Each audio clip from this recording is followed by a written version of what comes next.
College ছাত্রী মোশাররত জাহান ওরফে meunière মৃত্যুর ঘটনায় বসুন্ধরা গ্রুপের ব্যবস্থাপনা পরিচালক সায়েম সোভান আনভির সহ অন্য আসামিদের গ্রেপ্তার ও শাস্তি নিশ্চিতের দাবিতে কুমিল্লায় মানববন্ধন হয়েছে।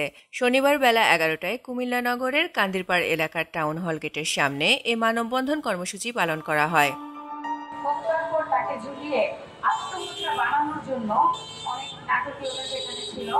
মানববন্ধনে বীর মুক্তিযোদ্ধা, ছাত্র জনতা সহ বিভিন্ন শ্রেণী পেশার মানুষ অংশ নেন। মুনিয়া হত্যাকাণ্ডে জড়িত ব্যক্তিদের বিচার নিশ্চিতে অন্তর্বর্তীকালীন সরকারের প্রধান উপদেষ্টা ডক্টর মোহাম্মদ ইউনূসের হস্তক্ষেপ কামনা করেন বক্তারা।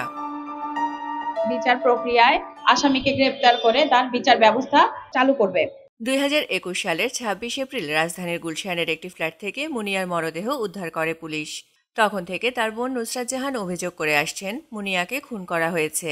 এর সঙ্গে বসুন্ধরার এমডি সায়েম সোভান আনভির জড়িত। মানববন্ধনে নুসরাত জাহান দাবি করেন তার বোনকে ধর্ষণের পর হত্যা করে ঝুলিয়ে দেয়া হয়। এ বিষয়ে বিগত সরকার যথাযথ ব্যবস্থা গ্রহণ করেনি। পিবিআই ভিত্তিহীন রিপোর্ট করেছে তদন্তের নামে তামাশা। এজন্য সুষ্ঠু তদন্তের মাধ্যমে এই হত্যাকাণ্ডের বিচার নিশ্চিত করার জন্য অন্তর্বর্তী সরকারের প্রধান উপদেষ্টার হস্তক্ষেপ কামনা করেন নুসরাত। বসুন্ধরার এমডি সায়েম সোভান আনভির এতদিন টাকা উড়িয়ে সবাইকে ম্যানেজ করে রেখেছিলেন দাবি করে নুসরাত আরও বলেন, বারবার তদন্ত কর্মকর্তা পরিবর্তন হওয়ার পরও কেন মুনিয়াকে ধর্ষণের পর হত্যা মামলার আসামিকে একবারও জিজ্ঞাসাবাদ করা হয়নি। ফারজানা পপি, দৈনিক সমাচার, ঢাকা।